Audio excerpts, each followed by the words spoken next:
Welcome back to the WakeMan channel.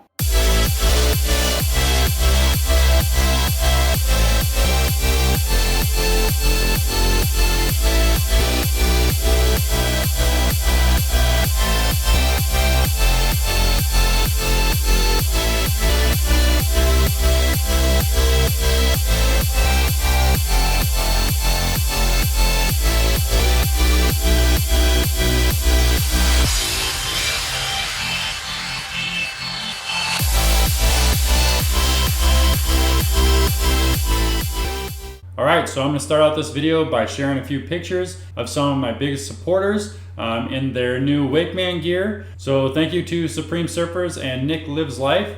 If you're watching this video and you're interested in supporting the channel, you can head over to wakeman.com and check out all kinds of options for WakeMan gear. Also, make sure to watch the video to the end to find some good deals. Okay, so this video will be the 17th edition to the Wakeboat Ownership Series, and in this video I'm going to cover insurance for your boat. So I've had many questions on my videos asking about insurance for a wakeboat, mostly concerning which company they should go to and also how it works. And in today's video, I'm not going to focus on telling you what company you should go to. I'm just going to focus on how I think you should set up your insurance regardless of which company you go with. And what I'm going to do to help show that is I'm actually going to show you my policy. I'm not going to show you everything on my policy, but I am going to show you my insurance policy and give you some of the details on that. Okay, so you can tell that I have my policy with State Farm. And again, I'm not necessarily telling you should go with State Farm. I think there's plenty of companies out there that can help you with your wakeboat insurance. I used to have my insurance with Allstate, so those are some of the biggest well-known companies out there that insure cars. So obviously, if they insure boats, there's going to be plenty of other companies out there. Now, Sean O'Daniel is actually my college friend, so if you're in the Billings or Montana area, go ahead and check him out. He's a great guy, and he does a good job with my insurance. So you can see after I page down that I pay $862 a year. And it may not be obvious here, but I set up this policy brand new in November for my 2019 Nautique G23. It doesn't renew again until November of 2021. So it's $862 a year. That is covering the boat, as you can see here, and it's also covering the trailer, as well as damage to the engine. I know on boat owners' policies, it is very typical for them to want to know what size of engine it is, and the more horsepower, the more your insurance policy is going to cost, from my experience. So then if I page down to the section where we talk about the amount for the boat, the amount for the motor, the amount for the trailer, different things like that. Now I'm not going to actually tell you how much I have the boat insured for, and that would be right here, the boat and boat equipment limit.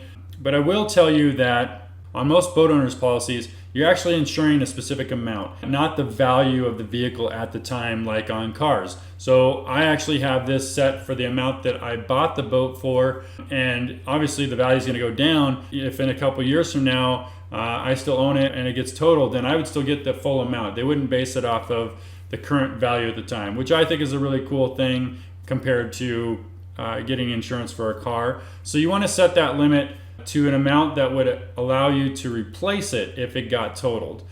So that's what that limit is. Motor is just included in that amount. Then you're going to set a specific amount for the boat trailer, and you can see that I only did $3,000 here.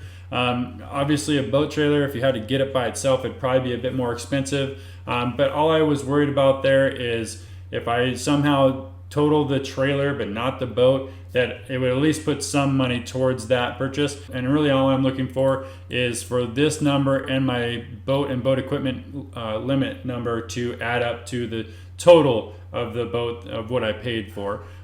Because if I total the trailer, there's a good chance I've totaled the boat as well.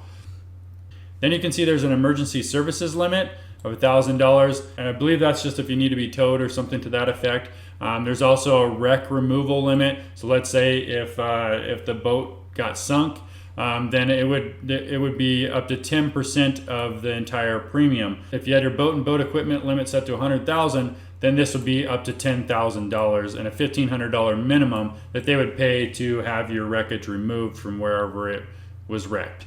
Then we have a few other different coverages. You see a watercraft liability limit of $100,000. That would typically be to cover if you do damage to somebody else's property or someone else and they need medical attention. That's your coverage for that. I think it's pretty typical to see $100,000 there. Although you can make it lower, I think $100,000 is probably a good average place to be, depending on what you're doing on a regular basis. In my scenario, I'm actually usually out on the lake by myself, and not too many boaters around. But if you're out amongst very expensive yachts all the time, you might want to up that amount.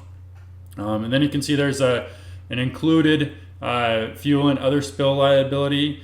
And then there's specific medical payments for each person, so a limit of $1,000. That might be a limit you want to make higher depending on what you're doing. Now, if you've watched a lot of my Wakeboat ownership series, you know that I've talked about a liability waiver, which should exclude me from having to pay this in most cases. I didn't feel like I needed that to be very high, although I think this is a pretty typical setting, so just make sure you're aware of those things. And the last bit of a boat insurance policy is really your deductible. And a lot of times you can make your deductible whatever you want it to be. You can have a $0 deductible in a lot of cases if you want to. It's just going to make your premium higher.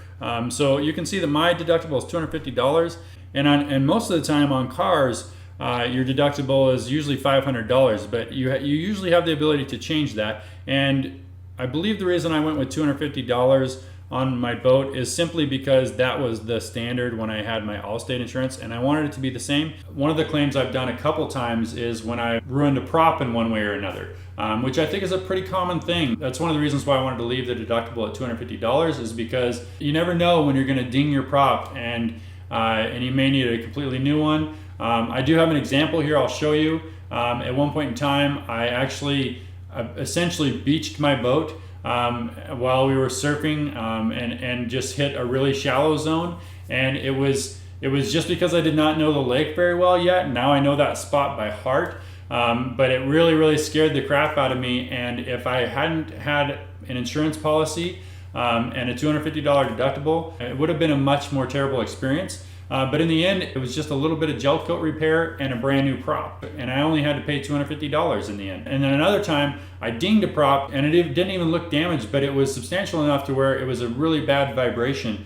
So I actually ended up getting a brand new prop, and then I actually traded that prop in because it still had some value, because it only cost like $200 to get that one fixed. And I used my insurance, and I didn't have to pay much money on that. Another time I dinged a prop. So I've actually dinged 3 props in my time on wake boats. That particular time I was able to just take a crescent wrench and lightly bend it back, and I didn't notice hardly anything with that prop after that. So it just depends, but that's why I have a $250 deductible.